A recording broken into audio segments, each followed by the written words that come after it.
Posez vos stylos, suivez-moi. Donc, notre leçon d'aujourd'hui dans l'activité blanc. Qu'est-ce qu'on dit pour l'activité blanc? Qu'est-ce qu'on traite dans la partie de la langue française pour l'activité de la langue?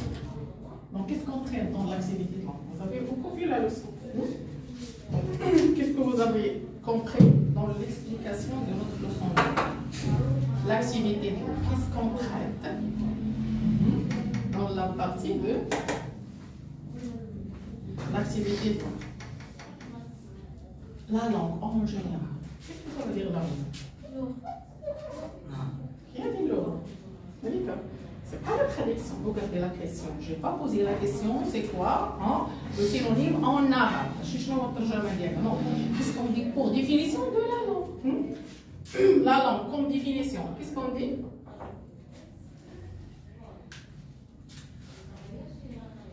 Comme langue. Comme qui? C'est un oui. Donc voilà, on peut dire est un quoi? Est un moyen. Voici là, l'itawasul.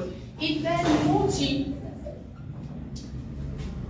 Est un, ok, donc est un système évolutif des signes linguistiques. Donc évolutif. Est-ce que, donc aujourd'hui dans le, voilà, nous sommes dans la séance de la langue française, mais aussi on a la langue anglaise, on a la langue espagnole, la langue allemande, d'accord, portugais, donc voilà, on a plusieurs, ça dépend de la région, voilà. Mais pour la communication, pour faire la communication entre deux personnes, c'est quoi les moyens? On a dit des outils ou bien des moyens qu'on utilise. Ces outils et ces moyens, comme quoi? Les alphabets, d'accord? Pour la langue française, combien d'alphabets dans la langue française? 26. 20? 26. 26. Dans la langue française, on a 26 alphabets, on a 26 lettres. Donc, ces 26 lettres partagées en deux, d'accord? On a 6 voyelles. Et le reste, c'est 20 consonnes. D'accord? 6 lettres, ce sont, d'accord, pour les voyelles, comment ils s'appellent en arabe? الحروف الصامتة ولا الحروف المتحركة؟ متحركة. Et les autres, les consonnes, d'accord, الحروف الصامتة. Donc voilà, l'activité de langue, qu'est-ce qu'on traite dans la partie de l'activité de langue, c'est-à-dire le système ou bien les moyens de la communication. Comme définition, d'accord, pour notre leçon aujourd'hui, ils sont subordonnés complétives. Qu'est-ce que ça veut dire subordonné? C'est quoi subordonné? Moyenne ou bien outil. Si on explique, comme par exemple les pronoms possessifs, c'est quoi les pronoms possessifs? C'est un ensemble des mots. C'est un ensemble des mots. Ces mots, c'est quoi, d'accord, l'objectif de ces mots? C'est pour les. Pour? C'est pour montrer la position. Et aussi, on utilise dans les phrases pour éviter la répétition. Les pronoms possessifs, les pronoms personnels, les pronoms relatifs, ces ensembles d'accord des mots, ils remplacent la répétition. Donc voilà, une subordonnée complétive occupe, qu'est-ce qu'elle occupe? Une place. Elle prend une place dans une phrase. Par exemple, comme on dit, Karim mange la pomme. Donc Karim mange la pomme, par exemple, le verbe manger. Le verbe manger, il prend une place dans une phrase pour montrer l'action qui a fait Karim donc dans cette situation. Donc occupe une place essentielle dans la phrase. Comme le verbe. Donc voilà, comme notre phrase qu'on a dit, on vient d'expliquer. Sans elle, sans quoi? Sans la subordonnée. Sans elle, la phrase n'a pas de sens. Si on supprime, d'accord? On dit Karim mange la pomme. Si on a supprimé le mot manger, Karim la pomme. C'est quoi la relation entre Karim et la pomme? Est-ce que la phrase elle a un sens? Non. N'est pas un sens. Donc si on a supprimé la subordonnée dans la phrase, d'accord, reste sans sens. Donc pas de sens. Il est l'équivalent du complément essentiel d'une phrase simple. Elle a l'équivalent, c'est-à-dire elle remplace, d'accord, elle prend le sens du complément. C'est quoi comment donner? Karim mange la pomme. Où est le complément dans cette phrase? La pomme. Est-ce que c'est un complément d'objet direct ou bien indirect? Direct. C'est un complément d'objet indirect. Hein? Direct. C'est quoi la différence entre complément d'objet direct ou indirect? Indirect كيكون منه verbe d'être. Oui. هذيك indirect كيكون قبل منه verbe d'être. Oui.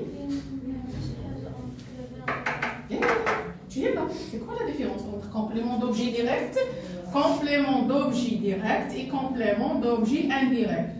La différence avant, complément et préposition. Avant, comme par exemple la phrase. Karim mange la pomme. La pomme, c'est complément d'objet direct. Karim va à l'école. Hein? À l'école, c'est complément d'objet indirect. Pourquoi? Parce que suivi avec une préposition. C'est quoi la préposition? Il y a avec accent. Qu'est-ce que tu fais comme ça? Donc voilà, il est équivalent du complément essentiel dans une phrase. Il a dit complément essentiel. Complément essentiel, d'accord, circonstanciel de lieu, de temps, de manière, d'accord, d'objet direct, indirect, et ainsi de suite. Donc voilà la plupart des types pour les compléments. Sa fonction pour la subordonnée dans la phrase est généralement celle d'un complément d'objet direct. Elle apprend, d'accord, l'emplacement du complément d'objet direct. Mais elle peut aussi être sujet au sujet réel. Peut être la subordonnée, d'accord, dans une phrase comme Karim. Karim dans la phrase. Si on peut analyser la phrase, Karim mange la pomme. Donc si on peut, comment on dit, analyser. Qu'est-ce que ça veut dire analyser la phrase? Je vais demander de vous d'analyser la phrase. Je vais analyser. D'accord? Pour analyser la phrase, qu'est-ce qu'on dit pour Karim? Sujet. C'est un sujet. Mange. Qu'est-ce qu'il fait? Manger. C'est le verbe manger, hein? Avec la terminaison, le verbe manger. Avec ER, c'est un verbe de premier, d'accord? Premier groupe. Conjugué dans quel temps? Présent de l'indicatif. Il est présent. Et le présent, c'est le présent, d'accord, de l'indicatif. Parce qu'on a le présent de l'indicatif, du subjonctif, du conditionnel et de l'impératif, d'accord? Donc voilà, c'est le verbe conjugué au présent de l'indicatif. La pomme, c'est complément d'objet direct. Ou bien, d'accord, ce qu'il a dit. Des fois, la subordonnée, elle apprend l'emplacement pour le complément d'objet direct, ou des fois, elle apprend l'emplacement pour le sujet. Le sujet dans une phrase. Voilà, donc voilà, c'est réel. Exemple, regarde. Je pense que Karima viendra demain. Je pense que Karima viendra demain. Avant d'expliquer notre leçon, voilà, cette phrase, elle est conjuguée dans quel temps et quel mode? Regarde. Quel mode? Premièrement, c'est quoi le mode de la conjugaison de cette phrase et quel temps? Parce que le temps, il appartient dans le monde. الزمن ينتمي إلى الصيغة. نقول واحد الصيغة ديال soit ça dépend donc les modes. Et combien de modes? On a 4. En général, c'est pas 6. On a deux types de modes. On a les modes personnels et les modes impersonnels. La phrase, elle a un verbe conjugué. Donc voilà, elle appartient dans les modes personnels. Donc les modes personnels, on a 4. Qui c'était ces modes personnels? Je connais les modes personnels. L'indicatif, subjonctif, conditionnel, impératif. Et l'impératif. Donc voilà, on a en général 4 modes personnels. Donc voilà, regardez cette phrase. Donc c'est l'occasion pour bien montrer ou bien comprendre, d'accord, ces modes. Cette phrase est conjuguée dans quel mode? Et après, dans quel temps? deux verbes. Le verbe je pense, le présent. Oui, la réponse est donc Kamel. Oui, Kamelika, hein, c'est. Oui. Déjà, parce que déjà expliqué. C'est une révision. On a un سؤال باش نشوفوا واش ذاك الدرس اللي شرحناه واش نتوما فهمتوه ولا لا. يلا فاطمه الزهراء. Marika, tu es là? Conjugué? Oui, Oumaima. Désactivez le caprice, oui. C'est risqué. Les rapprocher les bras, les dents qui me va. Oui, mais on a deux verbes. Mais avant de me dire deux verbes, la phrase, il y a un mot dans d'accord? C'est quoi le mot de la conjugaison? Votre collègue, il a dit subjonctif. Oui, il y en a un mot. Subjonctif. Oui, Malika. quel mot? Oui, vite. Sans discussion, donc vite, ça va bien bien. Fatima Zahra, quel mot? سؤال، شو سؤال؟ ها؟ quel mot? زينب، quel mot? اللي غلط غادي نعطيك définition. Comme la définition de maths final, la définition de l'intérêt, c'est quoi l'intérêt? Alors, on a une répétition, l'expo la punition. C'est le loyer ou la rémunération de l'argent dans une période donnée. Il a pour le subjonctif, il est conjugué dans le mode subjonctif. Qui compris, tu vas dire que. وشنو قلنا على لو مود سوبجونكتيف اشنو قلنا على لو مود سوبجونكتيف كاينه كو بعدا كاينه هذه كتسهل لينا غير بور فاسيليتي داكور ليكسبليكاسيون اي اوتر شوز هو سي ان مود ديالها سي ان مود دو سوي ها او لا دونك فوالا جو كخوا جو بونس كتلقاو لا بليبار دو طون دابا هذيك جو بونس جو كخوا كتكون كونجيغي في لو بريزون ولا سا ديبون لو فيتور ولا شنو ديال لانديكاتيف. ولكن le verbe qui est conjugué au subjonctif, qui j'ai après que, que elle, que Karima, que Ali, que vous. Donc ça dépend du sujet qui est maintenant. Conjugué au mode subjonctif. On dit que ça a le temps. Donc voilà Karima viendra. On a seulement le présent et le passé. Le mode subjonctif, c'est seulement deux modes. On a les deux modes. On a le mode, on a deux temps plutôt. On a le présent, les temps. On a soit le présent, le subjonctif, ou là le passé. Ça marche? Je vais le subjonctif qui fait que avant le sujet. C'est un mode de souhait, d'accord? Mode des fois qui c'est un mode de doute. Le doute, je ne chèque. Deuxième phrase. Donc, il remplace quoi? Il remplace le complément d'objet direct. Mais dans la deuxième phrase, qu'elle a dit? Que Karima viendra demain. Que Karima viendra demain. Où est le sujet? Ici. C'est Karima, d'accord? C'est une subordonnée, voilà, complétive. Complétive. C'est-à-dire, le moyen mukammil. Donc, mukammil pour bien montrer, d'accord, le sens de la phrase. Pour bien montrer, on ajoute quoi? Un subordonné, d'accord, une subordonnée de complétive. Que Karima viendra demain est sujet réel. C'est qui? C'est Karima, d'accord, qui viendra demain. On a changé le sens de la phrase. Mais voilà. On a changé l'emplacement des mots, mais le sens de la phrase reste, d'accord, quoi? Reste correct, plutôt. Que Karima vienne demain est nécessaire. Voilà qu'il y a que Karima vienne demain nécessaire. Est-ce que Karima viendra demain réellement? Non. Pourquoi? Parce qu'elle est conjuguée dans le mode subjonctif. C'est un mode de ce qu'un qu'un brina nécessaire, ou ce n'est pas 100%. C'est quoi le mode de la certitude? L'indicatif. Donc, le mode de la certitude. الصيغة ديال الصرف والتحريك ديال التأكيد اللي هي ايش؟ هي l'indicatif اللي فيها ايش؟ فيها 8 طون 4 سامبل وهاد لي 4 سامبل عندهم لي طون كومبوزي ديالهم. البريزون عنده الباسي كومبوزي، الفيتور سامبل عنده الفيتور انتيريور، باسي سامبل عنده الباسي انتيريور et l'imparfait عنده le plus que parfait. Donc voilà le mode, d'accord, le plus اصلا هو ماشي غير le mode ديال la certitude، هو le mode le plus utilisé الاكثر استعمالا في l'écriture, d'accord, في la communication en général. Pour la communication orale, on utilise deux temps, je ne parle pas de mode, deux temps de la communication orale. Je connais pas je dis le présent. Non, c'est pas le présent. Il y a la communication orale. Et seulement, je vous donne d'accord quelques conseils pour vous rappeler. Juste dire la communication orale. Le passé récent. Pour le futur proche. Passé récent. Et là, votre collègue est là, elle vient d'entrer. Elle vient d'entrer dans la classe. Donc, je n'ai pas le verbe blessé, le verbe d'entrer. J'ai utilisé le verbe venir parce que هنا في هذه الحالة كيتسمى verbe d'auxiliaire. Donc, on fait مساعد. Vous avez compris. Donc, il y a le passé récent, الماضي القريب, et le futur proche هو المستقبل القريب. Donc voilà que Karima vient demain, d'accord, est nécessaire. Que Karima vient demain, c'est un sujet, donc la phrase, on a complet.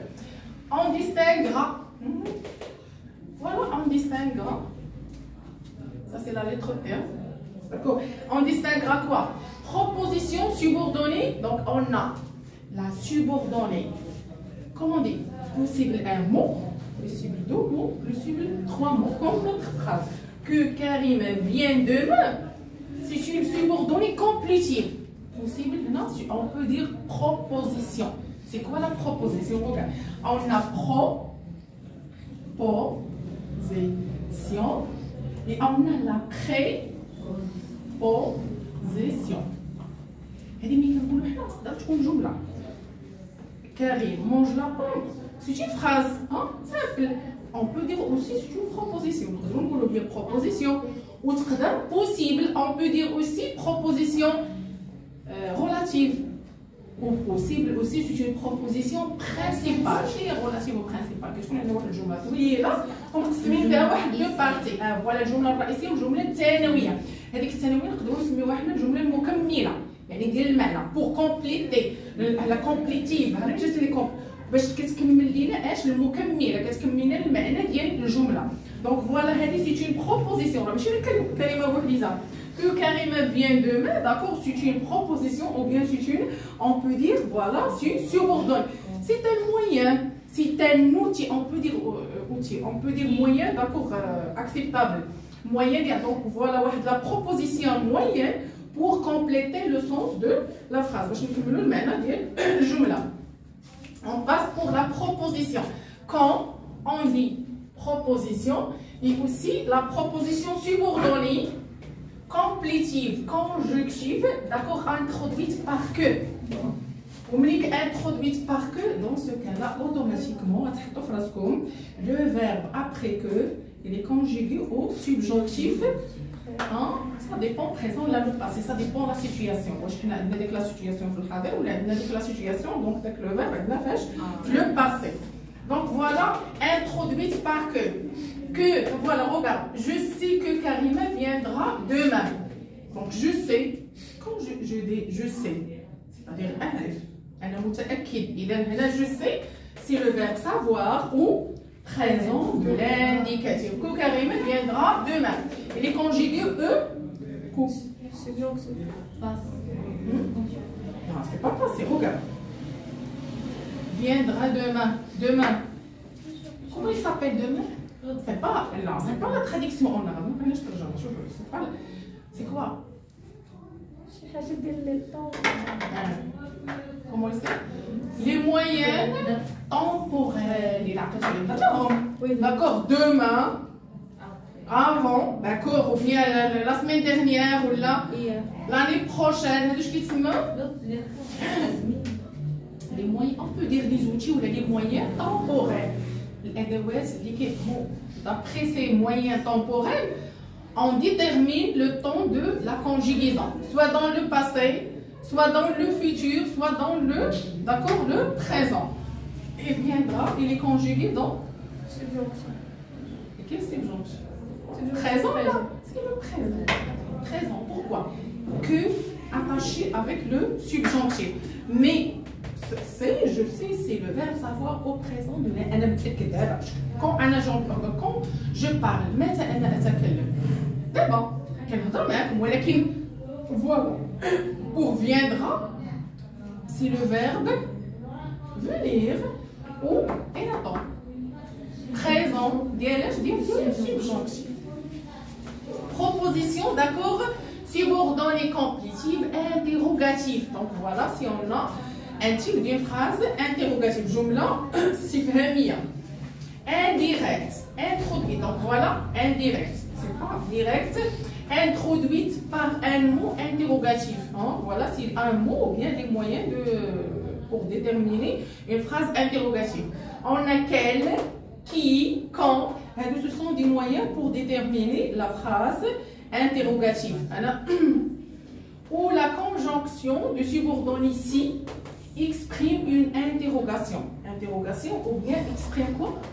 Il exprime l'interrogation ou bien le choix, c'est où? La condition. D'accord? Il exprime l'interrogation et aussi la condition. C'est quoi la condition? Shart. Dans le mode conditionnel. Le mode conditionnel. C'est là ديال الصرف والتحويل ديالاش ديال الشرط. Exemple, je me demande si Karima vient demain. Je me demande si Karima, donc dans ce cas-là, c'est une proposition subordonnée. Voilà. Complétive, mais avec un article de condition ou bien un article d'interrogation. L'interrogation pour déterminer une phrase interrogative. Vous avez compris? Vous avez des questions? Pas de questions? Oui. C'est pour donner complétif, qui constitue. Oui. Pourquoi? Parce que maintenant, ce qu'il a montré avec le voilà que le mot que ou le mot que, qu'est-ce qu'il explique le mot que dans la phrase? Surtout si on a deux verbes, comme je pense que viendra, le verbe venir, et aussi on a d'autres. Regarde, on a que Karima, toujours c'est les conjugués au subjonctif. C'est très bon question. D'autres questions? Je connais un de chez soi. Si vous n'avez pas de questions, on passe pour l'exercice.